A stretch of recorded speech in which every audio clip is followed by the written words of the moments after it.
Hi friends, welcome to our channel. Telugu Bigg Boss season 7 winner రైతు బిడ్డ Pallavi Prashanth Instagram ద్వారా media మిత్రులకు ఒక వీడియో తెలియజేశాడు అనమాట. ఒక ఇన్ఫర్మేషన్ తెలియజేశాడు. అదేంటంటే, నన్ను కొంతమంది కావాలనే బ్యాడ్గా చేయాలనేసి నాకు ఏ సినిమా అవకాశాలు కానివ్వచ్చు, లేకపోతే ముందుకు ఎదగకుండా చేయాలని చాలామంది ప్రయత్నిస్తున్నారు. అన్న, నాకు ఏమీ తెలియదు. నేను 2 రోజుల నుంచి అన్నం తెలియదు. హౌస్ నుంచి వచ్చిన తర్వాత దగ్గర దగ్గర 1 డే వరకు నేను భోజనమే తెలియదు. నీళ్ళు దగ్గర సరిపెట్టుకుంటూ ఉన్నాను.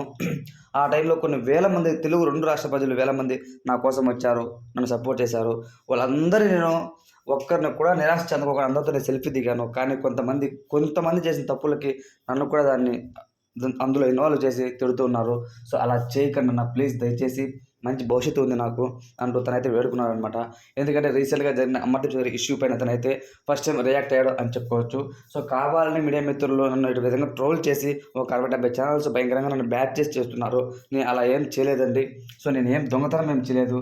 నీతి నిజాయితీగా గేమ్ ఆడానండి. మీ రైతు బిడ్డ నేను. సో కొన్ని వేల మంది రైతులు నన్ను గెలిపించారు. ఒక్కొక్క రూపాయి కూడా నేను ఇచ్చిన మాట మాత్రం తప్పను, నా గుండెల మీద చేసుకుని చెప్తాను అనేసి తను మళ్ళీ మీడియా ముందుకు వచ్చి ఒకసారి మాట్లాడడం జరిగిందనమాట.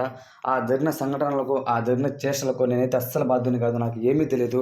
నేను షో నుంచి బయటకు వచ్చిన తర్వాత పోలీసులు నన్ను అడ్డుకున్నారు అనుకోకుండా కొన్ని వేల మంది ప్రజలు నా కోసం వచ్చినప్పుడు నేను ఎలా బయటికి రాకుండా ఉండాలి? సో మీరే చెప్పండి ఫ్రెండ్స్. ఒక రైతు బిడ్డను కావాలనేసి పోలీసు వాళ్ళు బెదిరించి అక్కడనే నన్ను రానియకుండా చేశారు బయటికి. కానీ నేను వేరే గేట్ ద్వారా వచ్చి ప్రజలు కొంతమందికి సెల్ఫీలు ఇచ్చి సరదాగా ఉన్నాను తప్ప ఒక్కరిని కూడా నేను ఆ జరిగిన సిచ్యువేషన్స్లో, ఆ జరిగిన సంఘటనలో నేను అసలు లేను. నాకు ఏమీ తెలియదంటే తనైతే మాట్లాడడం జరిగింది. చాలా అమాయకంగా మాట్లాడాడు.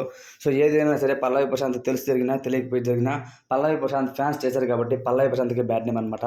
సో కాబట్టి గేమ్ తను జెన్యూన్గా ఆడి బయటకు వచ్చిన తర్వాత కొన్ని ఇంటర్వ్యూస్ తను చూసుకుంటే తనకే అర్థమవుతుంది.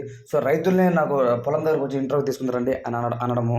సో అలానే అక్కడెక్కడ జరిగిన విషయాలు సారీ చెప్పుకోకుండా అక్కడెక్కడ జరిగితే నాకేం సంబంధం అని మాట్లాడడము.